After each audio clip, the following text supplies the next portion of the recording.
What's going on, Pokemon fans? Shiny Zoroark here with another Pokemon video. So about a week ago I hit 50 subscribers, which is my first milestone since I started doing this.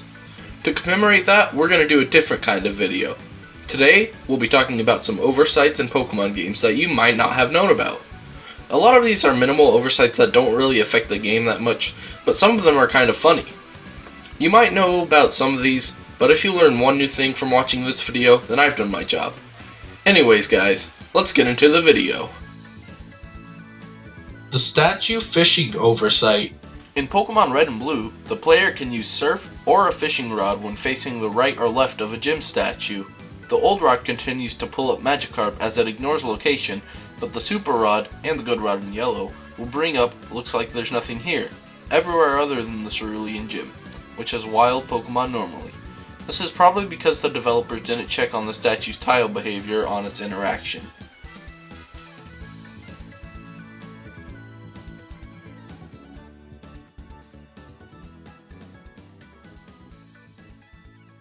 Walking through an NPC. If you can lure this NPC in front of you at the beginning of the game, you and Professor Oak will walk through her on the way to the lab. It's pretty funny actually.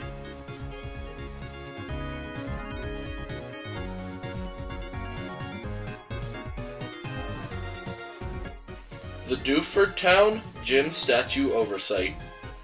In Pokemon Ruby and Sapphire, the wall behind the statue to the right at the entrance of Dewford Gym behaves like a statue when approached and the A button is pressed.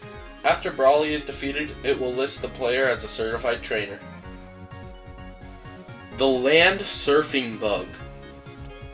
In the Japanese versions of Pokemon Ruby and Sapphire, by using the Acrobike to side hop north or south onto a tile adjacent to a water tile and then pressing A at the exact right frame, the player can bring up a surf dialog box while facing a regular tile on land.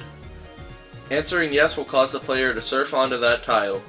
The player can then surf around on land. The game will still behave as if the player is walking normally otherwise.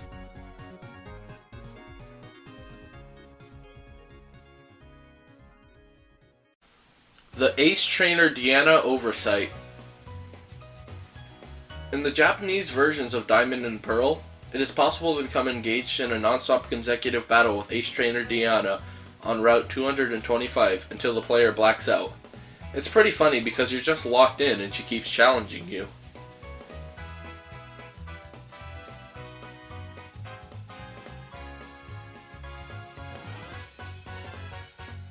The Flockacy Ranch Grass Oversight. In Flockacy Ranch, there is a tile that appears to be a tall grass tile, but is instead a normal tile. Wild Pokemon cannot be encountered in it, even with Sweet Scent or Honey. Unlike actual tall grass tiles, the bottom of the player's sprite is not covered by the grass when he stands on it, and it does not make a noise when the player steps on it. The Giant Chasm Tree Oversight. In Giant Chasm, there's a row of trees that you can just walk through. No cheats, no action replay, you can just walk through trees. It's like you're a spooky ghost. This next oversight is actually what caused me to make the video. This is the Pokestarter Studios Tree Oversight. In the Pokestar Studios Plaza, the right-hand side of the tree in the northeast corner can be surfed on. No wild Pokemon can be found here, and the Super Rod cannot be used on this tile, giving the same message as whenever the player would otherwise try and fish in a non-water tile. Now the last one is probably something you haven't heard about. This is the Missing No glitch. Just kidding.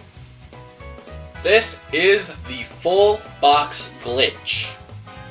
If the player has 6 Pokemon in their party, and all full Pokemon storage system boxes before watching the old man's catching demonstration, the game will state that the box is full and the old man tries to capture the Weedle.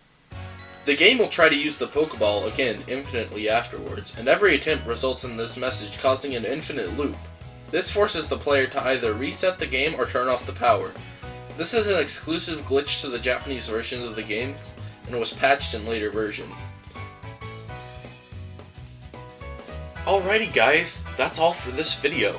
Did you see any funny or cool oversights that you liked? Personally, I have a lot of history with the Pokestar Studios one, since me and a friend discovered the Oversight a few years ago, and it has a lot of nostalgia behind it for me.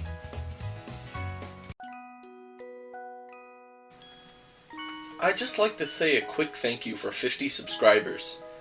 I know it's not a lot, but to someone who is just starting out YouTube, it is a lot.